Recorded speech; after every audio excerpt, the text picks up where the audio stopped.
ჩვენს მიერ ქართული პოლიტიკის პატრიარქად აღიარებულ შალვა ნათელაშვილთან, რომელიც ჩვენთან სტუდიაშია. მოგესალმებით. მადლობა თია, ძალიან ბევრს გვავალებს თქვენი აღიარება და შეფასება და მინდა წარმატებები გისურვოთ თქვენ და ჩვენს საქართველოს სრულიად ყველა კონტინენტზე, ყველა ჩვენს მოქალაქეს, რომლებიც იმედით უყურებს ხვალინდელ დღეს და ეს იმედი მათ აუცილებლად გაუმართლდებათ. მიხეილ სააკაშვილი ყველაფრის მიუხედავად მაინც დიდი ოპტიმიზმით უყურებს მომავალს საქართველოში. თქვენ როგორ ძალიან კარგი ოპტიმიზმით უყურებს, მაგრამ მას ტრადიციულად აკლია თვითკრიტიკა. არა სხვათა შორის თუ მოისმინეთ ეს გამოსვლა სასამართლოდან 22 წუთიანია, იქ ბევრს ამბობს საკუთარ თავარში აკლია თვითკრიტიკა 2003 წელს ვარდების რევოლუციას წოდებული ხელისუფლების გადაბარება, რომელსაც აფინანსებდა აი საქართველოს ბედისწერა ბიძინა ივანიშვილი, აი ეს გახდა წერტილი, რომელმაც საქართველოში საფუძველი გაუმზადა პუტინოიდურ დიქტატურას, რომლის მწარე ნაყოფს დღეს შამს მთელი საქართველო და მათ შორის ექს-პრეზიდენტი სააკაშვილი. აი ეს ჩვენ თუ არ ვთქვით, რა შეცდომები გვაქვს დაშვებული, განა განზრახ თქვა, განა ბოროტი მიზნებით, არამედ ნუ ადამიანები ვართ, ხო?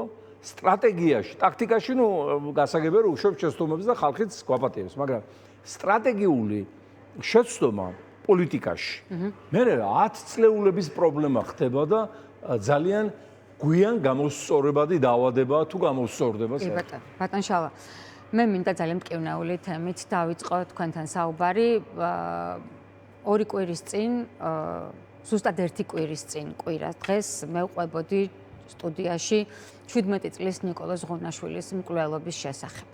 ამას შემდეგ მოყვა რაღაც საკადრო გადაადგილებები ქართულ ოცნებაში. მე ვერ დაუკავშირებ ამას ერთმანეთს, ეს პოლიტიკოსების საქმეა, უფრო თქვენი პოვეთ კავშირი.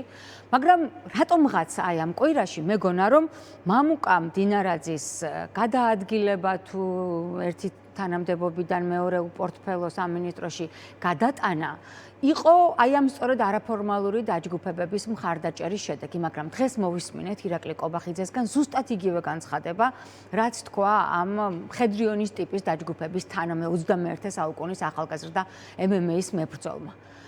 რა ხდება ჩვენს ქვეყანაში? როგორ გაიხსენებთ მხედრიონის ეპოქას? იპოვით თუ არა რაიმე პარალელები და რას ამბობს, რას აკეთებს, რას გეგმავს ქართული ოცნება, რომელიც აშინებს თავისუფალ საზოგადოებას, რომელიც ცდილობს ის ჭრილობები გაგვიახლოს, რომელიც ჩვენ უკვე ვნახეთ 90-იანი წლების მაშინდელი პერიოდის გამომძიებელი ბრძანდებით. თქვენ პროკურატურაში მუშაობდით, თუ სწორად მახსოვს? იმ პერიოდში მე ვიყავი გენერალური პროკურატურის საერთაშორისო ურთიერთობათა განყოფილების უფროსი.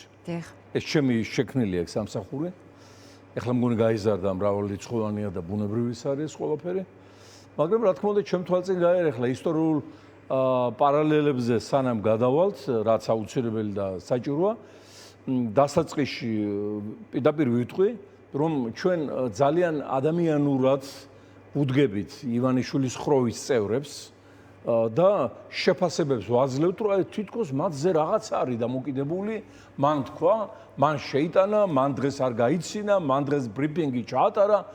ხალხო, უარესი ქმედუუნარო, სულ გამოცვლილი, სამშობლოს სიყვარულზე აცრილი, ფულის მონობაზე დამყნობილი კატეგორია, ვიდრე ივანიშვილის გარშემო მოსიარულე ბანდა ამ წლების განმავლობაში მდინარაძიან, რა ვიცი, ყველა კობახიძიან, პაპუაშვილიან, ღარიბაშვილიან, ის კვირიკაშვილიან, გახარიან, ყველა ვინც მის ახლოს იყო, ხო? აი ესეთ უარეს ჯგუფს რო ვეძებოთ სოფლიო ისტორიაში პრეცედენტი, ჩვენ ვერ ვიპოვით ყველა უბედურება. აი როგორც იმ ცნობილ ფილმშია რო ეკითხება ის ანარქისტი ანანია ჭუჭყი მტვერიდან აგავე ხომ შენი მოგონილია მე რო სემენიკ საკათმეში. აი ასია ყველა ჭუჭყი ისტორიული მტვერი და ნაგავი ივანიშვილის და მისი მოსკოველი უფროსების მოგონილი. ეს დანარჩენი შემსრულებლები, განფორმებლები, ვისაც ჩვენ ხედავთ იქ პარლამენტში, პარლამენტის გარეთ, ესენი არიან უბრალოდ სამშობლოს მოღალატები იურიდიულად, პოლიტიკურად დამნაშავეები და პერსპექტიულად იმ ფულის ჩამოსართმევის სუბიექტები, მილიარდების, რომლებიც ჩვენგან მოიპარეს და საკუთარი შვილების ბედნიერი ცხოვრებისათვის გადამალეს მთელი მსოფლიოს ოფშორებში. აი ეს ამ კუთხით უნდა გვაინტერესებდეს ჩვენ აღნიშნული ერთუჯრედიანი მონების არსებობა. დანარჩენი თუ ეხლა ამ არაფორმალური დაჯგუფებების შექმნის მცდელობებზეც გითხარით. მცდელობები კი არა შექმნეს პრაქტიკულად, ხო? ხელოვანებისგან დაკომპლექტებული, MMA-ის მებრძოლებისგან დაკომპლექტებული. თქვენ გააქვთ რაიმე განცდა, რომ არაფორმალური ჯგუფების დაფინანსება და მფარველობა სწორედ ქართული ოცნების კისერზეა? მე პირდაპირ გეტყვით თია, რომ მთელი სახელმწიფო, ანუ ისტორიული შეფასება ჩვენი დღევანდელი მდგომარეობის. სახელმწიფოებრივად გახლავთ ის, რომ სახელმწიფო გააუქმა ივანიშვილმა. გაუქმებულია და ის გადააქცია კრიმინალურ კორპორაციად. დანაშაულებრივ სინდიკატად, სადაც კანონები კი არა, ხალხის ინტერესები კი არა, მომავალზე გათვლა კი არა. წყვეტს ყველაფერს დანაშაულებრივი ურთიერთდამოკიდებულება და დანაშაულებრივი ამ განწყობის მსხვერპლი პირველ რიგში არის სრულიად საქართველო. თავისი მორალური, ღირებულებითი, სულიერი, ისტორიული, რესურსული ყველა იმ სიმდიდრით, რაც ერთი 20 საქართველოსნაირ ქვეყანას ეყოფოდა, რომ მინიმუმ არ დაცლილიყო. რაში სჭირდება? ხელისუფლება, რომელიც ამბობს, რომ ქვეყანაში არის დემოკრატია, კანონის უზენაესობა, ყველაფერი კარგად არის, ხელს მხოლოდ ოპოზიცია უშლის. რაში სჭირდება ასეთი დანაშაულებრივი დაჯგუფებების შექმნა? 27 წელს 37 წლის წინა პერიოდი იყო, როდესაც ბოლშევიკებმა მიიღეს საბჭოთა კავშირის ახალი კონსტიტუცია, რომლითაც თაობებს ასწავლიდნენ იურიდიულ ფაკულტეტებზე იმის შესახებ, რომ ეს არის ყველაზე დემოკრატიული კონსტიტუცია მსოფლიოში, რომ სოციალისტური კანონიერება ეს არის მიღწევა სამართლის და მართლმსაჯულების, რომ ამ სისტემაში, ამ კონსტიტუციით ადამიანი ყველაზე მეტად არის დაცული. ხოლო თუ ვინმე აი ამას შეეწინააღმდეგება, ის არის ხალხის მტერი, ის უნდა გასამართლდეს, განადგურდეს და მისი სახელი უნდა ამოიფხიკოს ისტორიის წიგნებიდან და როდესაც მივდიოდით ჩვენ მოსკოვში ლენინის სახელობის ბიბლიოთეკა თუ აქაურ ჩვენ საჯარო ბიბლიოთეკაში და ისტორიულ თქვათ ლიტერატურას გამოვითხოვდით, იქ შავი მელნით იყო გადახაზული აი ბუხარინი, ზინოვიევი, კამენევი, ტროცკი, ბერია, თუ კი ვინმე რისხვაში მოხვა, გვარებიც კი იყო გადახაზული, ანუ სისტემა არის ერთი და იგივე. იმ ბოლშევიზმის ნაირსახეობა ის რაც რუსეთშია პუტინიზმის სახით და რაც გადმოვიდა როგორც აი კორონა იმ უჰანის ბაზრობიდან მოედო მთელ მსოფლიოს, იმედი ახლა ეს მსოფლიოს ვეღარ მოედება, იმიტომ რომ უკრაინაში სერიოზული პრობლემებია, მოგესვენებათ და აი ეს გადმოედო სამწუხაროდ საქართველოს. ამ დროს საქართველოს საკუთრის აფეთქებას გულისხმობთ, რაც დღეს პოლტავაში მოხდა, თუ არა? პოლტავაში? დიახ. ამაზე მე რა ვიცი. არა, ამ საკითხზე მე ვილაპარაკობ, მათ შორის მოსკოვში აფეთქებაზეც. მე ხედულობაში მაქვს ბოლშევიზმ პუტინიზმის სინდრომი, რომელიც გადმოიტანა ივანიშვილის რეჟიმმა სრულიად აქ და ის ითვალისწინებს პროპაგანდას, რომ ყველაზე დემოკრატიაში ცხოვრობ, შენობლებები დაცულია და შენ თუ ხარ ბუნტაშიკი, პროტესტანტი და არისვენებ, ესე იგი ხარ ხალხის და საქართველოს მტერი და გინდა ცუდი შენი ქვეყნისთვის, ხო? ამისათვის ის სახელმწიფო, რომელიც მანამდე ასე თუ ისე გაჭირვებით ჰქონდა, გადააქციეს დამსჯელ მექანიზმად და მთელი ძალოვანი სტრუქტურები, უშიშროება, შინაგან საქმეთა სამინისტრო, პროკურატურა წარმოადგენს უკანონო შეერაღებულ ფორმირებას, რომლის მიზანია ახალგაზრდები დაიჭიროს, აწამოს, თაყვანს დაამტვრიოს, გვილთვალთვალოს, გვისმინოს, ტროტუარზე დგომისათვის, პოსტის დაწერისთვის, სასამართლო პროცესები მოგვიწყოს და ციხეში გაგვამწესოს. ანუ სახელმწიფო აპარატი გარდაიქმნა მხედრიონად და მაშინ 90-იან წლებში მხედრიონის შექმნა განაპირობა მოსკოვის გეგმით იმან, რომ სახელმწიფო აპარატი მოსკოვის კონტროლის ქვეშ აღარ იყო. ეროვნული მოძრაობის ტალღამ მოსკოვის კონტროლი გაიტანა სახელმწიფო აპარატიდან, მოვიდა ხალხის ნებით, ობიექტური არჩევნებით ახალი ეროვნული ხელისუფლება რა თქმა უნდა თავის შეცდომებით, მაგრამ ხედრიონიც ეროვნული მოტივებით შეიქმნა. ხო, ესენი სხვა ამბობენ, რომ ერისთვის იბრძვიან და ჩვენთვის იბრძვიან, აბა რა თქმა უნდა. ხო, ამიტომ ეს მოსკოვის ჩვეულებრივი, ნაირსახეობრივი თამაშია ამ ტრანსფორმაციას განიცდის დროსთან ერთად. ხო, რა თქმა უნდა, მოდიფიკაციას განიცდის, მაგრამ ახლა უკვე ბევრი რამ, რასაც სიბინძური აკეთებინეს ამ ხარებებს და ამ მდინარაძეებს და ამ უშიშროებები და პროკურორები, არ ვიცი რომელ ქვეყანაში კიდევ მსოფლიოში არის ამდენი დასანქცირებული პროკურორი, ამდენი დასანქცირებული მოსამართლე, ამდენი დასანქცირებული გენერალი და კიდევ რომელ ქვეყანას ყავდა მსოფლიოში ბოტასების ქურდი პროკურორად. აი ყველაზე წყალწაღებული დიქტატორული რეჟიმებიც კი აი ამ პოსტებზე არჩევენ მორალურად უნციკლო წარსულის ადამიანებს, რომ სამართლებრივ პრეცედენტებს ჰქონდეთ დამაჯერებლობა და ძალა. პირდაპირ ბოტასების ქურდიდან იჩნეს, ხო? რომელიც მე თვითონ ვამხილე მკვლელობაში თუ რაღაცა უბედურებებში, მანამდე რუსეთში ელჩად ყავდა და ის იყო ამბების მიმტანი პუტინსა და ივანიშვილის შორის და ამ ამბებს ის ისმენ და ალუმინის ოთახში, რომელიც აქვს ყველა თავის რეზიდენციაში და მას გონია, რომ აი ამ ალუმინის იქით მოსმენები ვერ განხორციელდება. თუმცა არ გამორიცხავენ იმასაც, რომ ეს მხოლოდ შირმა იყოს მის წინააღმდეგ საქმის აღძვრა და ფარცხალაძე ახლაც ივანიშვილის საქმეს აკეთებდეს რუსეთში. რა თქმა უნდა, ეხლა ის საქართველოს საქმეს არ გააკეთებს. და არც ერთი მისი ხო ხედავთ, აი იჭერს თან საოცარი შერჩევის კრიტერიუმია. უთავმოყორო ხალხს არჩევს უმაღლეს თანამდებობებზე, რომ აი რაც გინდა აკადრო, არ აქვს რევანშის გრძნობა, არ აქვს ადამიანური რეაქცია, თავმოყარეობა, რაღაცა მიუდგომლობის ელემენტები, რაღაცა ზღვარი თავის გარშემო.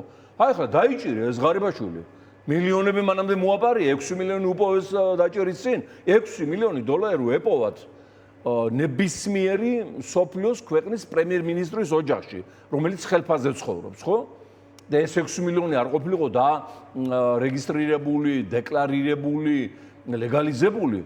ეს იქნებოდა წარმოგდგენელი სკანდალი და სამუდამო პატიმრობას მიარჭოვდნენ. აგერ ახლა ჩინეთში დახვრიტეს შანხაის მერი. და მოვიდა სისრულიში განაჩენი კი უმკაცრესის წესებია მან. მიუხედავად იმისა, რომ ჩინეთი ამის სოფლიოს საბაზრო ეკონომიკის მაგალითია და ამერიკას ეტოლება უკვე. ხო, ამერიკას ეტოლება უკვე საბაზრო იმაში, იმიტომ იქ კორუფცია. ხო, და ამის შემდეგ ღარიბაშვილის ოჯახი დღემდე მქებელია ივანიშვილის. აკებენ, აი მისი მოსვლის. რატომ ბატონო, რაღაც სტოკჰოლმის სინდრომია თუ რატომ? აი მე რაიკომის მდივანი რო იყო ის, ხო, აი სწორია სტოკჰოლმის სინდრომი. შენი მოსვლის დღიდან რო განაცდაო მესხეთიო რო უმღერის იქიდან ის ლაზია და ახლობით ასე უმღერიან ისე ივანიშვილის, იმიტომ რომ არ წაართვას ის არამი ქონება, რომელიც მან მისცა გასაჩუმებლად. ბოლომდე არ წაართვას და არ გაბწკვნას. ამიტომ ხალხო, ჩემო მეგობრებო, ერთი ამბავია უარგის ხელისუფლება. მეორე ამბავია დიქტატურა და ხალხის გაძარცვა. და მესამე ამბავია უთავმოყარეობებთან ურთიერთობა, რომელსაც შეუძლიათ ყველაფერზე წავიდეთ. მაპატიეთ რაღაც. ლილუაშვილი რატომ და ღარიბაშვილი ახსენეთ და ბარემ წავიდეთ დაჭერილებზე. და ლილუაშვილი და ბურჯულაძე. ესაც ბოლშევიკური წესია, თია. ნახეთ როგორ ვითარდებოდა ბოლშევიზმი, ეს ბოლშევიზმი არის რუსულ-მონგოლოიდური სახელმწიფოებრივი მშენებლობა. ეს დაიწყო ჯერ კიდევ ივანე მრისხანეს დროიდან, როცა ივანე მრისხანემ თავის იმას რა ქვია, დაცვას, ოპრიჩნინას ჩამოხიდა მოჭრილი ძაღლის თავები და ისე ატერორებდა მთელ რუსეთს, ის ძაღლის თავი ნიშნავდა, რომ აი ძაღლივით შეჭამდნენ ივანეს მოწინააღმდეგეებს და იგივე ვარიანტია ლილუაშვილზეც 30-იან წლებში იოსებ სტალინმა ჯერ იაგოდა გამოიყენა ბოლომდე პოლიტიკური მოწინააღმდეგეების მოსასპობად, დიქტატურის დასამყარებლად, მერე იაგოდა მიახვრიტა და დანიშნა ეჟოვი, პატარა კარლიქს რო ეძახიან, მაგრამ მაშინ იყო იმედი სოციალისტური დემოკრატიის ეჟოვი. მერე ეს ეჟოვიც მიახვრიტა და ბერია გადაიყვანა აქედან უშიშროების შეფად. მერე კომუნისტებმა ის ბერიაც მიახვრიტეს და კიდე ვინც მიახვრიტა ბერია, კრუგლოვი იყო ასეთი მისი პირველი მოადგილე, მერე გახდა შენასაქმეთა მინისტრი. იმ კრუგლოვმა პენსიაში გაუშვეს, რა თქმა უნდა, 20 წელი ითმინა, 25 წელი და 77 წელს მისწერა პარტიის ცენტრალურ კომიტეტს წერილი. სადაც როგორც ჩანს, რაღაცა საიდუმლოებები, რაც არ უნდა ეთქვა, გათქვა. 2 დღეში იპოვეს მატარებლის ლიადანგზე მიცვალებული კრუგლოვი. და დაადგინეს, რომ ის ქონდა, რა ქვია, სკლეროზი მოხუცებულობის და გზა ერია და მატარებელს შეუვარდა პირდაპირ. ანუ მთლიანად მიდის გადამღერება მონგოლოიდურ რუსულ ბოლშევიკური მოდელისა ჩვენს თავზე და აი გაგისკდება გული კაც ახლა კი არ ამშურს მეზობლების არაფერი. დღეს ისიკულის ტბაზე შეიკრიბა 5 შუა აზიის ლიდერი რუსეთის გარეშე და პირდაპირ გადაწყვიტეს დამოუკიდებელი ენერგოპოლიტიკის წარმოება, უკვე დაიწყეს დამოუკიდებელი თამაში საერთაშორისო ურთიერთობებში, რაც შუა აზიის ქვეყნებს არ ღირსებია ცხოვრებაში. აქედან ესწრებოდა ამბების გამომტანად ალიევი, მე ვთვალყურეთ, ალიევის უკან ერდოღანი და იქით ტრამპი როგორც ჩანს, ამბებს იქ ჩაუტანს, რა გადაწყვიტეს.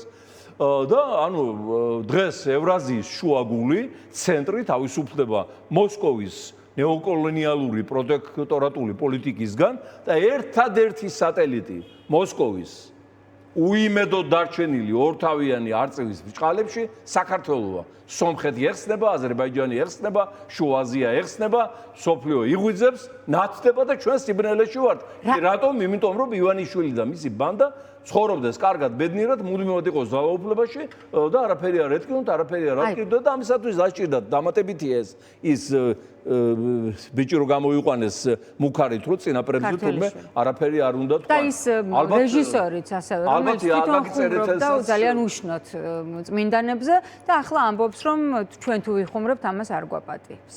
რეჟისორი რომელიც ბათუმის თეატრის ხო, ეს იგივეა რომ ეხლა მაგალითად ჩემს Facebook გვერდზე რო შეხვიდეთ აი ბოლო დროს რომ მივწერე ბოლო დღეებში წერილი მარკო რუბიოს და ტრამპს იმის თაობაზე რომ დასაჩქარებელია და ეს მოსაშფობია სანქციების გზით ბიძინა ივანიშვილი და მეტი გადავადება და მეტი გაწელვა ამ პროცესის უკვე ძიმე შედეგებს მოიტანს მათ შორის ამერიკის უსაფრთხოებისათვის რეგიონში და მოგეხსენებათ უკვე ამერიკის საელჩომ გააკეთა განცხადება ამ წერილის შემდეგ. ზუსტად მივედით იქამდე, რასაც მოგვიყევით ამერიკის საელჩოს განცხადებას, რომელიც არ არის სტანდარტული მოვლენა.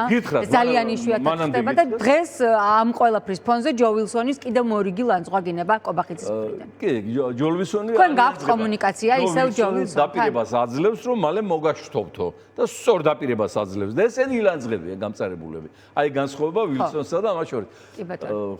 გითხარით რა თქვა ამერიკის საელჩომ შეერთებული შტატების, უბრალოდ ამერიკის საელჩოს პირით შეერთებული შტატების სახელმწიფო დეპარტამენტი. ამას მოგახსენებდით, რომ ტროლბოტებმა ივანიშვილის დაფინანსებულებმა არადა რო გადახედავ ამ აბსურდ საიტებს, ამ ცხინვალელი სეპარატისტების საიტებს, აღარ არის საუბარი რუსული FSB-ს ტროლბოტებზე, თლიანად მიდის ანტიქართული იდეოლოგიური დამუშავება მსოფლიოსი.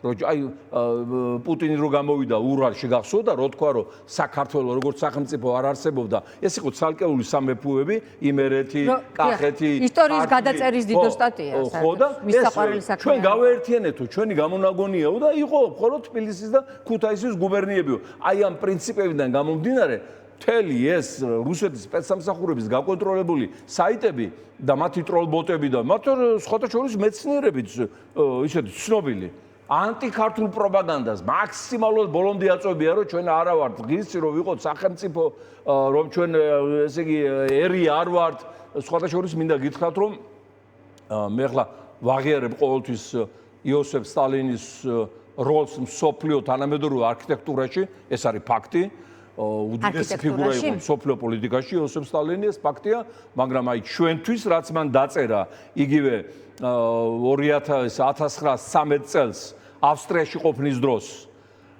ნაშრომი მარქსიზმი და ნაციონალური საკითხი აი რაც მან დაწერა ისეთ სუდად წაგვივიდა საქმე რომ ჩვენ თურმე ჩაგრავთ სომხებს ჩაგრავთ რუსებს ჩაგრავთ აბსუებს ჩაგრავთ ოსებს ვართ ნაციონალისტი ერი და აი თეორიებიდან არის აღმოცენებული შემდგომ აი ეს პოსტულატები რომლითაც ცდილობენ რომ ეს სივრცეები ჩამოგვეჭრან და და საქართველოს მოსყიდონ ხო და ამას გაგვისხლტე სათქმელი ხელიდან ამ ჩემი რუბიოზე და ტრამპზე მიწერილი წერილის საპასუხოდ ყველა ტროლბოტი გადმოვიდა და გინება წარმოუდგენელი არაფერი ახლა კაცი ვარ მეც და რო გამიკვირდება ეხლა. იცით ცუდი სიტყვები. წარმოუდგენელი ხო გინებებია და აბა ვინმე თუ გამოიძახეს ერთ და მოსთხოვს პასუხი.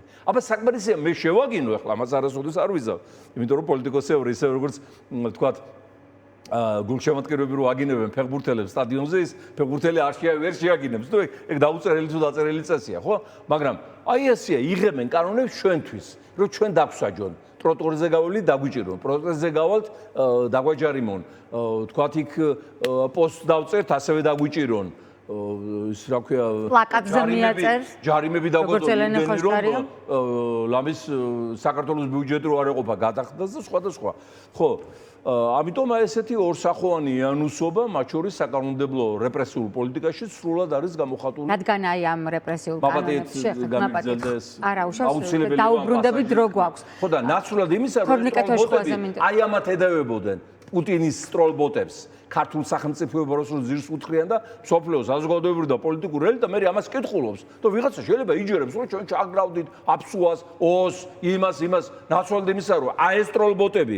ჩვენი ბიუჯეტი დაფინანსებულები შედიოდნენ, იმათ აძლევდნენ პასუხს. მე შევდივარ, მე ვაძლევ იმათ პასუხს. აბსურდ საიტებში შევდივარ, უწერ სიმართლეს, ვერ ვითმევს, გული ვერ ითმევს. მე დამბლოკავენ მე კიდევ ახალ საიტზე შევდივარ მათთან და რა გული აძლებინებს რა გული აძლებინებთ რომ საქართველოს ყავყორნებს გაატანეს ყველანაირად და პასუხის გაცემაც არ უნდათ მტრებზე და სამაგიეროდ აი თქვა რო ნახავენ ჩვენს მიწერილი წელის ტრამპზე და რუბიოზე იქ წარმოუდგენელი ცეცხლ ტრიალებს აი ესეთი გზნებარებით რომ მტერს ებრძოდნენ ეგენი ხმას აღარ მოიღებდნენ ბატონ შალა პუტინმა, რომლის მიმდევრადაც მიიჩნევა ბიძინა ივანიშვილი, ააშენა თავის ქვეყანაში სუვერენული დემოკრატია, ასე ქვია ახლა იმ წყობას, რომელიც პუტინმა ააშენა და აი ამის copy-paste-ით გადმოტანა მიმდინარეობს ახლა საქართველოში, თუმცა შეგვიძლია ამ ეტაპზე ვთქვათ, რომ ავტოკრატია ჩაბეტონდა ჩვენ ქვეყანაში, რა გამოსავალს ხედავთ და ხედავთ თუ არა გამოსავალს არჩევნებით. წავა თუ არა ოდესმე ბიძინა ივანიშვილი იმ ტიპის არჩევნებზე, როცა ის დათმობს ხელისუფლებას, მაშინ როცა ის წააგებს. მოხდა თუ არა ეს 2024-ში და არის თუ არა მოსალოდნელი ეს ნაბიჯი ივანიშვილის 2024-ში ახლა პირდაპირ ვთქვათ, ოპოზიციამ არ დავასახელებ, გარიგება დადო ივანიშვილთან, იმის თაობაზე. რატომ არ დაასახელებთ? ბარემ დაასახელებთ. ნუ ახლა იცით რა ვინც გვარამიებმა, გახარიებმა და დანარჩენმა ყველა. გარიგება დადეს იმის თაობაზე რომ ესე იგი ხელისუფლებაში მოუშვებდა ვითომ იგილაურის 40 მილიონი ამიზნით იყო გაშვებული. არ თქვათ ახლა რომ ეს წყულიას ნამდვილად ასე მაშინვე ვიცოდი მაშინვე ვამბობდი მე ამაზე ნიკა გვარამიამ არაერთხელ უპასუხა ნუ ახლა სუფრაზე რომ ვიყოთ გვარამიას სცენაზე დაგაჯერიმებდითია ეს არის ალბედითი ფიგურა ქართული ისტორიის და აი ესეთი ფიგურები რომ მოცილდებიან პოლიტიკურ ასპარეს იმის არ იყოს იმ დღეს ივანიშვილის ადვოკატი მე-19 საუკუნის სოფლის ინტელიგენცს რო გავს რაგვარი ყიფიანი გამოვიდა და პარტია შემიქმნა ადვოკატი რომელიც ივანიშვილმა გამოაგდო კურდობის გამო ადვოკატი ხო ეშმაკსაც ივანიშვილს რო გააკვირდება კურდი ხო წარმოგიდგენიათ იყო მისი ადვოკატი მთელი არბიტრაჟები სინგაპური იქ მარშალის კუნძულები კაიმანის კუნძულები შევყარეთ რომ ივანიშვილს წაეგო აი ეს დავები იმ შვეიცარიულ ბანკთან 2 მილიარდ ნახევარი რო წააგო და ამი დაიწყო მისი დაღმასვლა და ამას რო დავაგვირგვინებთ ჩვენ აი სანქციების პროცესს ივანიშვილისა და მისი კლანის მე აიკრიფავენ გუდანაბats დაგუნებდებიან არჩევნებით ჩატარდება ციხეში სწავლენ მოპარულსაც მოიტანენ ხო და ეს არ მოგწონთ ვიქტორ ყიფიანის თქვა გაერთიანებაზე, კონსოლიდაციაზე, სანამ ჩვენი ხალხი არ მიხვდება იმას, რომ ეხლა მაინც უნდა მოვიდნენ და შალვა ნათელაშვილს და ლეიბორისტულ პარტიას დაუჭირო მხარი, არაფერი არ ეშველებათ. არაფერი ამ ქვეყანას არ ეშველება. იმიტომ რომ ყველა პოლიტიკური ძალა, რომელიც არის არიანზე და რასაც ხედავთ თქვენ, არის კონკრეტული ქონებრივი ბიზნეს ინტერესების გამომხატველი. ლეიბორისტული პარტიის გადა, რომელიც გადაგყვათ თქვენ ამ ქვეყანას და ყველაფერი გაიღო და კიდევაც გაიღებს. თუ ამას ხალხი ვერ დაინახავს და ამას ვერ შეაფასებს, რა მნიშვნელობა აქვს ივანიშვილის წასვლას? მოვა ჩხარტიშვილი, მოვა მამაცაშვილი, მოვა კალაძე, მოვა ფხაკაძე, მოვა ეს ბანდა, არაფერი მნიშვნელობა. ქონებრივი გადანაწილება დარჩება ისევ ისე, ანუ 300 ოჯახის ხელში დარჩება ქვეყნის ეროვნული სიმდიდრე, ტრანსპარენტები და ტრანსპარენტები შეიცვლება და ყველაფერი გაგრძელდება. მოვა ლეიბორისტული პარტია, ყველა ეს მოიტანს მოპარულს, ესენი ყველას ჩამოერთმევა უკანონოდ მიტაცებული სახელმწიფო ეროვნული სიმდიდრე, რესურსები, წიაღისეული, პორტები, მადნეული, ოქრო, ყველაფერი ელექტროენერგეტიკა მათ შორის, ყველაფერი გადავა სახელმწიფო საკუთრებაში, იმიტომ რომ ელექტროენერგეტიკა იგივე სახელმწიფო საკუთრებაშია სრულიად საფრანგეთში მოქცეული. ნორვეგიაში, შვეიცარიაში დამისახელეთ ელექტროენერგეტიკა კერძო ბანდების ხელში. დღესმის ხელში ელექტროენერგეტიკა ივანიშვილის პირად კონტროლზე, მან გახსნა საქართველოს ენერგოსისტემაში მოგვიყევით. ანუ რატომ მოხდა ამ კვირაში ორი ასეთი ჩავარდნა, ჩაბნელდა მთელი ქვეყანა, ზედიზედ 2 დღე და ამას მოყვა დღეს ქართული ოცნების ძალიან ერთგული ადამიანის ყობახიძის მეგობრის ვანო ზარდიაშვილის გადადგომაც და მამუკა მდინარაძის გადადგომაზე არ გავატაროთ ეს ამბავი. თქვენი მოსაზრებები, თქვენი ინფორმაცია არის ძალიან საინტერესო. მდინარაძეს გადააყენებენ და დაიჭერენ და იმ მილიონიან სურათებსაც ჩამოართმევენ, რომლის დეკლარაციებაც მოასწრდა აკეთა. ეს არის ბედი ყველა სულგაყიდული მონის. ეხლა რამდენ ხანს გაგრძელდება? არ მოეწონა ის ივანიშვილს, რა რითი არ ასიამოვნა, რა არ გააკეთა ისე, როგორც ივანიშვილს. ივანიშვილი ძირითადად ღიზიანდება, როცა ფულში გადააგდებენ. ანუ ვიღაცა გააკეთებს იმაზე მეტ ფულს, აბა სხვა იდეები მაგ გარემოცვას არ აწუხებს ფულზე, მაპატიეთ ფულზე ჩალიჩობენ ჩვენ რა აგვართვან და რა წაიღოს სახში. ვიღაცა გააკეთებს უკონტროლოდ უფრო მეტ ფულს, ვიდრე თქვა ნებართვა ქონდა მიცემული, ან არ გააგებინებს პატრონს დიდი ფულადი ინექციების შესახებ და დაემართებათ ღარიბაშვილის, ლილუაშვილის, დინარაძის ბედი და ასე გაგრძელდება. აბა ახლა იქ 30-იან წლებში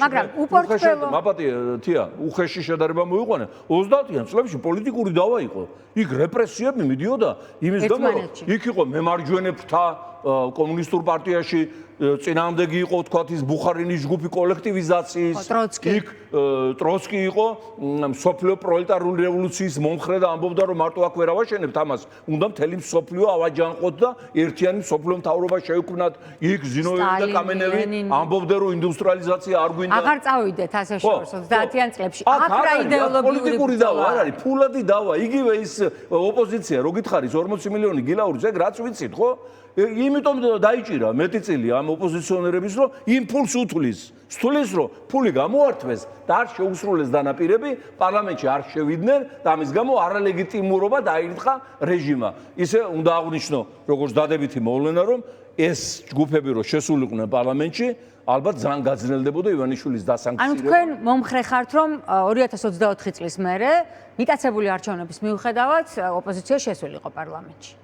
არა, ოპოზიცია რო არ შევიდა პარლამენტში. აი ეს არის გარანტია, რომ რეჟიმი არალეგიტიმურად არის აღიარებული და რეჟიმი მთავრდება. ესენი რომ შესულიყვნენ პარლამენტში, ძალიან გაძნელდებოდა რეჟიმის ჩამოყობა და აი გახარია ჯგუფის დანაშაული ერის წინაშე, სწორედ არა მარტო ის არის, რომ შევიდნენ და 15000 ლარი ხელფასების ხედან და რაკრაკებენ იქიდან და მათი 10 მილიარდის სამღები კოვიდის იმაზე რომ შემოვიდა დახმარების ფონდში და ყველაზე მიცვალებული ჩვენ რო ყავდა კოვიდით პარიზში იყიდა ბინა და გერმანიიდან ენამზეობს, ასე რო თქვა და შევიდნენ პარლამენტში და დაუძინეს. წინააღმდეგაც საქმე აღძრული და დევნაშია პრაქტიკულად გახარება. საერთოდ ივანიშვილის ნავში ვინც ჯდება, ან საქმე აღიძრება, ან დაიჭერენ, ან გაუპატიურებენ, ან რაღაცას დააბრალებენ, ან პოლიტიკურად ვამბობ. ხო, ეს ბედია მაგათ. აი დავუბრუნდეთ არჩევნებში შესვლა არ შეუსრულის საკითხს. თუ მოისმინეთ დღეს ძალიან საინტერესო კითხვები დასვა ზურაბ ჯიჯაფარიძემ ვიდეო მიმართვაში სოციალური ქსელიდან. ის ამბობს, რომ თუ რეჟიმი არ გაათავისუფლებს პატიმრებს, არ შეწყვეტს პოლიტიკურ საქმეებს, თუ აკრძალავს პარტიებს და დაიჭერს მის ლიდერებს, თუ რეჟიმი აკრძალავს, რა გარანტია გაქვთ, რომ ხვალ თქვენ არ აგიკრძალავთ და ხვალ თქვენ არ მოგაჩვენებთ? არა, ვინც აგზავლებიოთ დასანქცირებულები და ფინანსად ციტირებას ვახდანს უბრალოდ მიმართავს იმ ადამიანებს, ვინც მზად არის რომ მიიღოს მონაწილეობა არჩევნებში. თუ არ ხდება მოძალადეების და ორგანიზატორების დასჯა, ტიტუშკების, რომლებიც ქუჩაში აქტივისტებს უსწორდებოდნენ, რა გარანტია გაქვთ, რომ თქვენი პარტიის წევრებს და აქტივისტებს ხვალ იგივეს არ გაუკეთებენ? ასეთ კითხვებს ვსურებ ჯიჯაფარიძე. თუ არ გამკაცრდა ამ მომრჩევლის ვერიფიკაციის პროცესი, არ დაემატა სახის ამომცნები აპარატურები, როგორ ფიქრობთ? 2024 წლის არჩევნების შემდეგ განხორციელებული ცვლილებების შემდეგ როგორ აიცილებთ თავიდან კარუსელებს, რომელსაც ატრიალებს ქართული ოცნება? 8 თავარი კითხვა დასვა, მათ შორის ემიგრანტი ქართველებისთვის ხმის უფლების დაბრუნებასა და წართმევაზე. ზურაბ გირჩი-ჯაფარიძე, თქვენ რას აპირებთ, როგორც ლეიბორისტული პარტია? ასეთი ტიპის არჩევნებში, სადაც სასამართლო სისტემა, CESCO, მისი ადმინისტრაცია, საარჩევნო კოდექსი და კანონმდებლობა ასეთ მდგომარეობაშია. დამკვირვებლების ჩამოყვანის და შიდა რესურსების გამოყენების უფლებაც კი აეკრძალათ ოპოზიციურ პარტიებს. შეხვალთ ასეთ არჩევნებში, ბატონ შალვა? ეხლა მიუხედავად იმისა, რომ თქვენს მიერ დასახელებული პიროვნება უნიჭო ადამიანი ნამდვილად არ არის. აი, როდესაც ესეთი კატეგორია შემოდის პოლიტიკაში, მერე ჩნდებიან ივანიშვილები, ზარდიაშვილები, ღარიბაშვილები, გადააშავა ახლა ამ შეკითხვებით ზურაბ გირჩი. ყობახიძეები, იმიტომ რომ მორფინისტების პარტია არ შეიძლება პოლიტიკაში. არ არის მორფინისტების პარტია, გირჩი მეტი თავისუფლება. გაიკეთეთ, გაირჭვეთ, ორგანიზმი თქვენია, აგერ ცხინვალში გავალ, ჩავიხდი, იმათ-იმას დავნახე.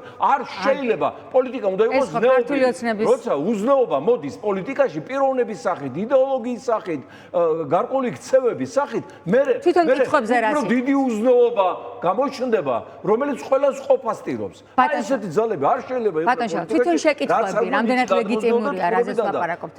მესმის რომ შეიძლება არ მოხდეს. ასეთმა ნიჭერმა, ჟურნალისტმა და ავტორიტეტულმა სტუდიამ არ უნდა გაუწიოთ პროპაგანდა ასეთ კატეგორიას. მე ხდება სალაპარაკო ახლა ზურაბ გირჩი-ჯაფარიძე ხო არ გავაკეთე ვართ აგერ არის იქ რა ქვია ეს გვარამია გირჩი ეს ყიფიანი რა ვიცი ვახარია აი ემათ არჩევა დაგჭირებოდა მე ხდება შარდება მომრჩეველში და რა არჩევნებზე ვსაუბრობთ თუ აი ესეთი კატეგორიები იქნება ასარჩევი ლეიბორისტული პარტია 2028 წელს. ან შესაძლოა უფრო ადრეც თუ დაინიშნა ეს არჩევნები. მიიღებს თუ არა ამ პოლიტიკურ რეალობაში მონაწილეობას არჩევნებში. ამ წუთისთვის ჩვენი პროგრამა გახლავთ ივანიშვილის და მისი კლანის სრული სანქცირება მოხრჩობამდე, რის შემდეგაც იძულებული იქნებიან დატოვონ ხელისუფლება, გამოაცხადონ ახალი არჩევნები და არ მიიღონ მონაწილეობა იმ არჩევნებში. იმიტომ რომ ეს რასაც თქვენ წეგამბძანებდით ვილსონის განცხადებები, ეს ვილსონი,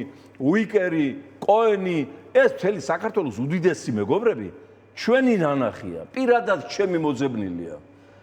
12 წლის მარტვილობის გზაზე, რომელიც ატლანტიკის ოკეანეზე გავიარე. და თქვენ წარმოიდგინეთ, ეს რო არ გამეკეთებინა მე 12 წლის უკან არ დამეწყო, ხო? დღეს ისეთი გლობალური პრობლემებია მსოფლიოში, ირანთან ომი, უკრაინის ომი, და ტრამპს ვერ დააძალებ, რომ ჩვენზე იფიქროს და მაინც და მაინც რაღაცა ეფექტური ნაბიჯები. ისინი არ ასვენებენ, ისინი უჩიშქინებენ. თუმცა მე მინდა გითხრათ, რომ შეიძლება ნადრევად ვამბობ, არ ვამბობდე, რაღაცა პერიოდში ამერიკის თვალსაჩინო ტიპები, რომლებიც მხარს გვიჭერდნენ ივანიშვილის დასანქცირებაში, 10 წლის წინანდელ ამბავს გეუბნებით მე. ძალიან აქტიურად გვარს არასოდეს არ ვიტყვი. ტრამპის პირველი პრეზიდენტობის ვადას გულისხმობთ, აქაც რომ იყვნენ სენატორები ჩამოსული. არა. ძველ ამბავს არ დავიწყეთ ჩვენ ივანიშვილის სანქციებზე საუბარი, აქაც იცინოდნენ, ამერიკაში ზუნდობლობად გვიყურებდნენ და ერთ-ერთი ძალიან გვერდში დაგვიდგა და ну, მოკლედ, აი რა ნაბიჯებისა და გზების გავლა მოგვიწვია ჩვენს პარტიას და პირადად მე ახლა ამას შეიძლება არ ვამბობდე, მაგრამ ну ზოგიერთი ავყია და გესლიანი ადამიანის გასაგონად ვამბობ, რომ დაიჯეროს. ბოლოს ის კაცი, რომელიც ხარჯს ვიჭერდა სანქცირებაზე, გადაიბირა ივანიშვილი. აქ ჩამოიყვანა. შეხვდა. ну რა ილაპარაკეს რა არა დაახლოებით ვიცი. და რო ჩავედი მე ვაშინგტონში, ახლა ის წესიერი კაცი იყო მაინც ამერიკელი პოლიტიკოსი შინაგანად წესიერების დიდ მარაგს ატარებს. და შეცვა მოერიდა ახლა და მითხრა რომ არ არის მთლად ეგრეო საქმეო იქო ძალიან კარგი პირობებია ბიზნესისთვისო და ჩემი ჯგუფი მუშაობსო იქო ივანიშვილის ფრთის ქვეშ ძალიან კმაყოფილები არიანო და მეო მოგცემთო ელექტრონულ პოსტასო დაუკავშირდიო და შეხვდიო ხო წარმოგიდგენიათ ამ ნაძირალა ივანიშვილმა ამერიკელი მეგობრის დახმარებით ქთამი შემომთავაზა რომ გაჩუმებულიყავი. ეხლა ის მაილი, ეხლაც ელექტრონული პოსტა, ეხლა შენახული მაქვს, მაგრამ ვიმეორებ არც ამ პიროვნების გვარი და არც ის მაილი არასოდეს არ იქნება გახმაურებული. აი ესეთი სატანაა. ყველა გზით, ყველა საშუალებით ცდილობს გაათახსიროს ადამიანები, გაათახსიროს ქვეყანა, გაამრუდოს მომავალი. დიდ ბოროტებასთან გვაქვს საქმე, ხალხო, არ არის პატარა ბოროტება. ამიტომ ჩვენ უნდა მთლიანად მოვახერხოთ სანქციებით. სწორედ აი ამის გამო დამჭირდა ბოლო პერიოდში მკაცრი წერილის მიწერა ტრამპზე, პირდაპირ გეტყვით. რა მიწერეთ? შინაარსი მოგვიყევით აი. Facebook-ზე არ წაიკითხეთ? სამწუხაროდ. იმას რა მოყვება? მკაცრი წერილი იმის თაობაზე, რომ ჩვენ ველოდებოდით თქვენგან მეტ აქტიურობას ბაიდენის შემდეგ, სანქციების გაგრძელებას, თქვენს განცხადებებს ღრმა შინაარსიანს, რომელსაც უზარმაზარი ეფექტი აქვს. ჩვენ არ გთხოვთ თქვენ მილიარდიან დახმარებას ტანკებს და რაკეტებს უკრაინისგან განსხვავებით, არაფერს გთხოვთ იმას, რომ სანქციების პროცესი გააგრძელოთ და ჩვენთვის იყოს სრულიად დიდი შოკი, როდესაც გავიგებთ, რომ თქვენმა საოჯახო კომპანიამ Trump Organization-მა გააფორმა კონტრაქტი ივანიშვილის კუთვნილ იპოდრომზე Trump Tower-ის მშენებლობის შესახებ. ამიტომ გთხოვთ, რომ თქვენი ოჯახის სიწმინდის და პრესტიჟის ასპექტშიც, რომელზეც ჩვენ არანაკლებ ზრუნავთ, გააუქმოთ ეს კონტრაქტი და ამ კონტრაქტის მონაწილეები ვინ არიან? ეს ბანდიტი ფხაკაძე და ეს მთელი ეს ბანდა კიდევ ბინებს რო აშენებენ თბილისში არაბებისათვის, აი ეგ ბანდა. ხო? ეს საკმაოდ კაცრი წერილი იყო, პირდაპირ იცი რა ბედი მაქვს, რა თქია, ტრამპთან ასე თქვა პოლემიკაც ჩემი ის გახდა, მაგრამ საქართველოს გამო თემს სოფლიოსთან შევალ პოლემიკაში. აი ეს ბოროტება რომ მოგაცილოთ. არავის არ დავიდობ, არაფრის წინაშე უკან არ დავიხევ, გარდა ნუ ახლა შერეღებული ასე თქვა ქმედებებისა. აი მოიტანა ამან ის რომ დაინახეთ ამერიკის საელჩომ გააკეთა განცხადება. ეს მანამდე იყო თქვენი წერილი? ხო, ამ წერილების შემდეგ არის, ნახეთ Facebook-ზე. ეგრევე გააკეთა განცხადება და ეგრევე გამოუშვეს სახელმწიფო დეპარტამენტიდან ახალი ელჩის მოვლების შემსრულებელი, რომელიც ძალიან გამოცდილი დიპლომატია და მანამდე მუშაობდა სახელმწიფო დეპარტამენტში გლობალური პოლიტიკის დირექტორის მოადგილედ სოფლიო პოლიტიკის ასპექტში. ეს ძალიან სერიოზული ამბები იწყება, მეგობრებო. ამბები იწყება, ეს არის ძალიან სერიოზული აგვისტო. მე პირობას გაძლევთ, რომ აგვისტოში არ დავისვენებ და ისეთ შემოდგომას დავაყენებ, რომელიც ყველა თქვენგანის გულს გაუხარდება და მხოლოდ გულს გაუხეთქავს ივანიშვილსა და მისი ბანდის წევრებს და მეორე, რაზეც ლეიბორისტული პარტია იმუშავებს მთელი ზაფხული, ეს გახლავთ არაბული დასახლებების არაშენება, არ დაწყება. ამისათვის უკვე განმეორებითი ტური გვაქვს არაბული ქვეყნების ლიდერებთან, არაბული კომპანიების ხელმძღვანელებთან იმის თაობაზე, რომ თუ დაიწყებენ აქ ინვესტიციების განხორციელებას გონიოში, ფონიჭალაში და არაბული ქალაქების მშენებლობას, ხელისუფლების შეცვლისთანავე კონტრაქტი გაუქმდება, ვინაიდან რეჟიმი არის უკანონო, არალეგიტიმური, არ აქვს უფლება მოაწეროს ხელი ასეთი სახის კონტრაქტებს და მთელი ეს ფული ჩაგეღრება წყალში. აი ამ გაფრთხილებებში ვარ, დღე-დღე უგზავნით მაგათ, როგორმე დარწმუნებული ვარ გავაჩერებთ, რადგანაც ხო ხედავთ, აი რა დიდი მტრობა გაგვიკეთა, აი ეს ყველაფერი გასაგებია, რაც დაგმართა დემოკრატიის კუთხით, თქვათ, იქ პუტინის საოკუპაციო შტაბის შექმნით საქართველოს მთავრობის ადგილას ეთნო დასახლებების აშენება დაიწყო საქართველოში, ხალხო.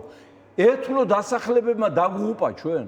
აბა მე-15 საუკუნის შემდეგ რომ ჩამოვიდნენ ყაბარდო-ბალყარეთიდან აფსუები და ჩვენმა წინაპრებმა გუდაუთის რაიონში დაასახლეს, მე იმათგან შეიქმნა ეს სეპარატისტული ეწოდებული სახელმწიფო, ხო?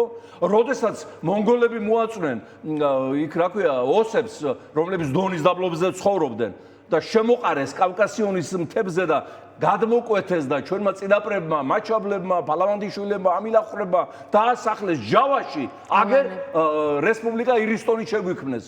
როდესაც ირანის შახმა, არსაცხონებელმა ჩამოასახლა ბელაქანში, ძირძველ ჰერეთში, ლეკები, ჩრდილო კავკასიიდან, დაღესტნიდან, იქიდან დაიწყო ქართული ფენომენის გამოდევნა ჰერეთიდან. ახლა აზერბაიჯანზეა ხოლმე საუბარი, არაფერ შუაში აზერბაიჯანის არც წარსული ხელმძღვანელობა და არც დღევანდელი ჰერეთთან არ არის. ეს ყველაფერი შაჰაბასის შემდგომმა შახებმა მიზნობრივად დაღესტნიდან მათი გადმოსახლების გზით გამოდევნეს იქიდან ქართული ძალიან ბევრი ელემენტი. ხო? აგერ იქ რა ქვია, მესხეთი, ჯავახეთი, ტაოკლარჯეთი, თურქი მესხებად წოდებული თურქები ჩამოგვისახლეს, ხო? და აგერ ახლა მათი გამგრძელებელი გამოჩნდა ჭორვილაში დაბადებული პუტინიჩი პოლიტიკურად, რომელიც აკეთებს იგივეს, რომ ახლა არაბული ხალიფატი გაიშალოს აქ და ამიტომ ამიტომ მეგობრებო, ძალიან დიდი საფრთხის წინაშე ვართ, მაგრამ წინასწარ გავუნებით, რომ ეს ბოროტება იქნება დამარცხებული. ქართული ხალხის ნებით პირველ რიგში და არა იმიტომ, რომ ლეიბორისტული პარტია მაგარი და შალვა ნათელაშვილი, რა თქმა უნდა, ვცდილობთ, რომ მაგრები ვიყოთ თქვენსავით ჩვენც. ბატონ შავა, არის თუ არა ეს მარცხი დამოკიდებული საერთაშორისო კონტექსტზე? მათ შორის არა იმაზე მხოლოდ, რაც საქართველოს უკავშირდება დღევანდელი მმართველი ძალის უარზე გავერთიანდეთ და გავხდეთ ევროკავშირის ღირსეული წევრი. არამედ იმაზეც თუ რაც მოხდება უკრაინაში, თქვენ ინტერვიუს დასაწყისში ბრძანეთ, რომ ისაუბრებდით ამაზე, უკრაინაში და რაც ხდება ირანში თუნდაც, ხო? დღეს კი შეჩერდა ეს დარტყმის განახლება ტრამპის მხრიდან, მაგრამ ეს არის მაინც რეგიონის პოლიტიკა, რომელიც არის მიბმული საქართველოს ეს შეჩერება არაფერს არ ნიშნავს. პირდაპირ უნდა ვთქვათ, რომ დღეს მიდის ბრძოლა დასავლეთსა და ტოტალიტარულ სამყაროს შორის და ამისი ამოფრქვევა უკრაინაც და ამისი ამოფრქვევა ირანიც. აი როგორც ახლა ვულკანი ხო ძალიან დიდ სივრცეზეა, მაგრამ სადღაც ნახავს სუსტ ადგილს და იქ ამოიფრქვევა. აი ესეთი სუსტი ადგილები ნახა უკრაინაში და ირანში ამოიფრქვევა და რა თქმა უნდა პირდაპირ გვეხება ჩვენ. პირდაპირ ეს არის აი როგორ გითხრათ, იცით, შეიძლება მკრეხელობას ვამბობ, ღვთისდაცემული მადლი. იქით ომია ჩრდილოეთში, სამხრეთში ომია და საქართველოს რჩება ისტორიაში პირველად შესაძლებლობების ფანჯარა, რომელსაც შეუძლია დააკავშიროს წყნარი და ატლანტიკის ოკეანეთა ცივილიზაცია და ეს არის უზარმაზარი პოლიტიკური, ფინანსური, დივიდენდური მოგება შემოსავალი, რომელთა შეგვიძლია ჩვენ გავაკეთოთ ისეთი კაპიტალი და ისეთი საბანკო სისტემა და ისეთი რეზერვები შევქმნათ, 800 წელი საქართველოს განვითარებას პრობლემა არ მიადგება, მაგრამ აი ამასაც დღეს იყენებს ივანიშვილის ბანდა იმისათვის, რომ თავიანთი ქონება სანქციებით შეთხელებული შეავსონ და გადააჭარბონ კიდევ. ამიტომაც არის კიდევ ერთხელ, რაც შეიძლება დროზე მოსაცილებელი. რაც შეეხება ახლა უკრაინას და გუშინაგერ მოსკოვში დაბადების დღეს იხდიდა საჰაერო კოსმოსური ძალების სარდალი და იქ მოხდა აფეთქება, სამწუხაროა რა თქმა უნდა, სიკვდილიც აფეთქებაც და ომიც რაზეა საუბარი, მაგრამ აი რა გამახსენდა სამხედრო მაღალჩინოსანი არის დაღუპული, თუმცა ვის გამოც მოხდა, ის ჯერ არ ჩანს. ბოლომდე არ ამცხადებენ სხვაებს როგორც ჩვევიათ ხოლმე. ეხლა რა გამახსენდა ამაზე? ეხლა რაც არ შეიძლება უარყოთ და ვერ წავართმევთ, რუსებს სამხედროელი ტექნიკა ყავდა ყოველთვის მაღალი დონის.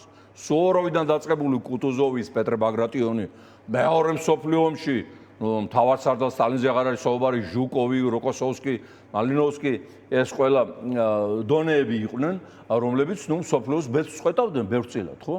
იმ დონეზე დასცა აი ამ უშიშროების ლეიტენანტმა პუტინმა. აი ეს სტალინის დატოვებული უზარმაზარი სამხედრო ელიტა. იმ დონეზე დასცა, რომ თავდაცვის მინისტრად პეტერბურგში ავეჯის მაღაზიის დირექტორი სერდიუკოვი დანიშნა. თავის დროზე ხო გახსოვთ? და იმ სერდიუკოვმა დედაუტირა მთელ რუსეთის თავდაცვის ელიტას. აბა, სხვანაირად ახლა ჟუკოვი გაქანებული იმის დროს, მეორე მსოფლიო ომის დროს, დაბადების დღეს გადაიხდიდა რესტორანში? რა დონეზეა დაცემული?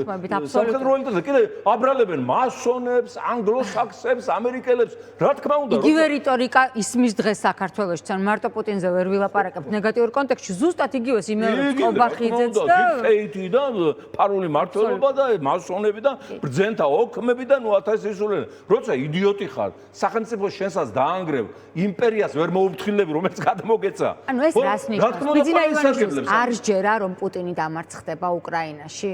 როგორ? თუ ბიძინა რას ნიშნავს ეს ყველაფერი? აი რატო იმეორებს იგივეს? არ სჯერა ბიძინა ივანიშვილს პუტინი დამარცხდება უკრაინაში და ამ მდიდრეს და ხელისუფლებას შეინარჩუნებს პუტინის მხარდაჭერით? თუ ჯერჯერობით უყურებს ომის ის არის, როდის გადაიხრება ბოლომდე და გადაიწევს? პირდაპირ ვთქვათ, რომ უკრაინაში სტრატეგიული დამარცხება პუტინის ნიშნავს რუსეთის დაშლას. დიახ. პირდაპირ უნდა ვთქვათ. ეს მოხდება? დაუშვებს ამას დასავლეთი, იმიტომ რომ ძალიან ხშირად მომისმენია, რომ აი აქ უკვე პრობლემაა და გეტყვით რა პრობლემაა.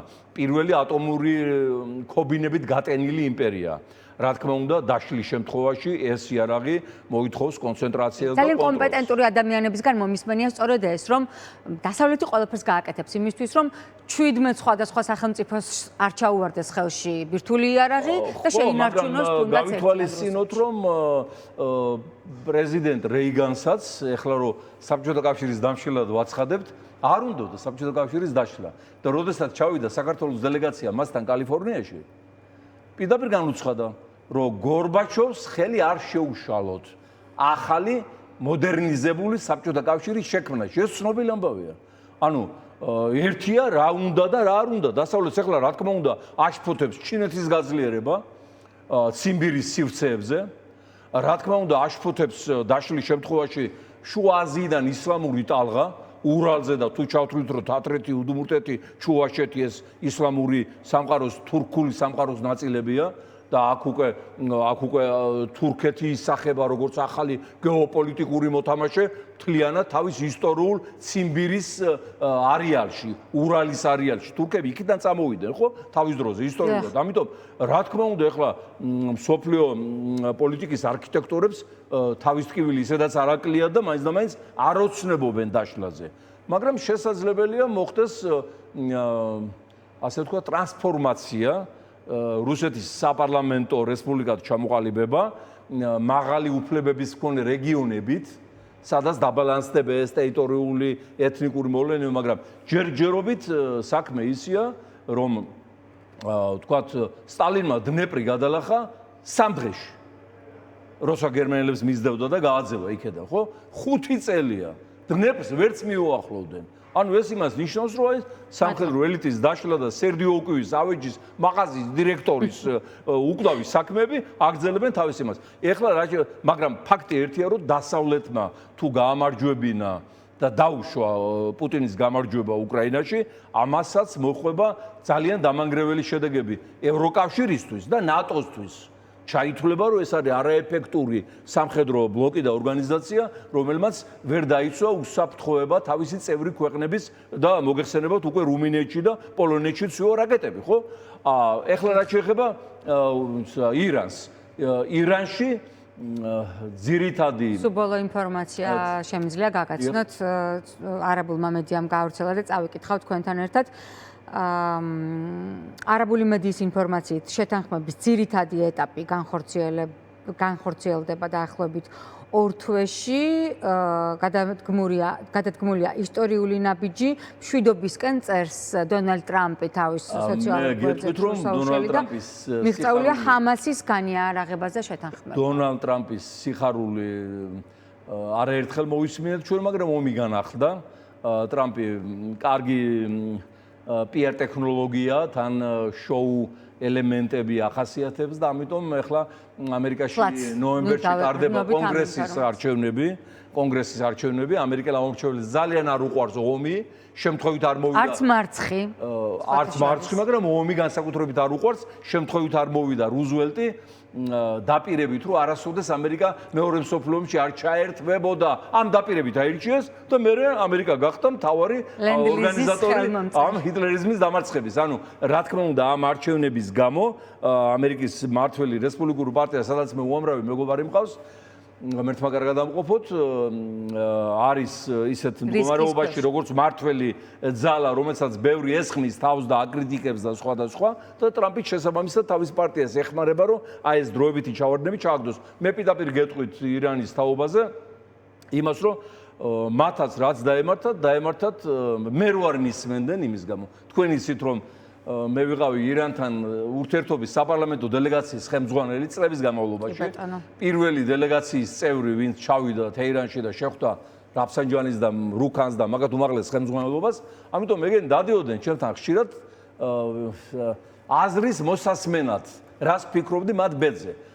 მუდმივად ვეუბნებოდი, რომ დაანებეთ თავი ამ ებრაელებს და ისრაელს. არა ხართ მეზობელი ქვეყნები, არაფერი მამული გასაყოფი არა გაქვთ, შუაში 1000 კილომეტრიანი ზოლია. არ არის თქვენი მოწინააღმდეგე ისრაელი და ნუ გექნებათ იმედი თუ რაღაცა მოხდა არაბული სამყაროს და რუსების. ისინი პირველები გაკიდიან. მოხდა ზუსტად ეგ თუ არ მოხდა. გარდა ამისა, ირანული დიპლომატია არის ცნობილი თეთრი კბილის და გადაგდების დიპლომატია, გაგიცინებენ, დაკვირდებიან და გადაგაგდებიან და ამიტომ ეს რომ ტრამპი გააგიჟეს კიდაღამ, რას ქვია, იქ ამას პირდებიანო, მე გამოდის ის საგარეო მინისტრი და ამას აცხადებს, რომ ესენი ვინყოფილან რომ მესმის, მე ტრამპის ნამდვილად ასეთები არიან, დაკვირდებიან, გადაგაგდებიან. შესაბამისად, ირანის პრობლემა დიდხანს არ დამთავრდება, მაგრამ საბოლოო ჯამში ის დასრულდება აიათოლების რეჟიმის დამხობით და ირანში ასე ვთქვათ, საერო ხელისუფლების ჩამოყალიბებით. იმედია ეს მალე მოხდება, იმიტომ რომ დიდ სტიმულს მისცემს ქართულ დემოკრატიასაც მათ. ხო, მაგრამ გავითვალისწინოთ, რომ ირანში და უკრაინაში, ახლა ამასაც კრეხელობას ვამბობ, ირანში და უკრაინაში რეგულირება და ასე ვთქვათ, საომარი მოქმედებების ჩაცხრობა საქართველოს გეოპოლიტიკურ ფუნქციებს დაამცრობს. ტვირთების ძალიან დიდი ნაწილი მიტრიალდება ორმუზის სრუტეში ისევ ირანის გავლით და თუ მოხდა გლობალური მორიგება უკრაინის კონფლიქტზე, მთელი ეს ჩინური ტვირთები და აზიური კვლავ გადაინაცვლებს რუსეთ-უკრაინის ტერიტორიაზე. ამიტომ არის ისტორია ერთხელ გაძლევს 1000 წლებში შანსს, რომ ის შანსი გამოიყენო. ეს შანსი ჩვენ 5 წელია გქონდა და კიდე გვაქვს. აი დაგვეცემოდა ზევიდან ოქრო ზოდები, ხალხო ეპიდაპირი გაგებით. დავანებოთ თავი. ნუ ეცემა ქართულ ოცნებას როგორც ხედავთ. ქართული ოცნების წევრებს ეცემა.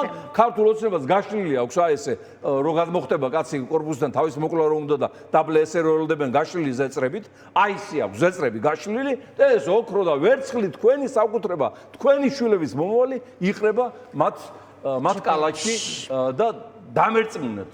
ამათ შეცვლის შემდეგ ისეთ საგამოძიებო ჯგუფს შევქმნით, ისეთ გამომძიებელებს მოვიწვევთ, განსაკუთრებით ახალგაზრდებს, რომ ნებისმიერ ადგილას, სადაც არ უნდა გადამალონ აი ეს თქვენი მოპარული ქონება თქვენგან, ამაზონის ჯუნგლებში, იქ ტასმანიაში თუ ალიასკაზე, მოვნახავთ, შაგაბარებთ, დაგიბრუნებთ და საქართველოს მოახმარებთ ამას ყველაფერს. ამას შეჭვარ შეგებაროთ. ეს ისტორიის წესია. დიდი მადლობა.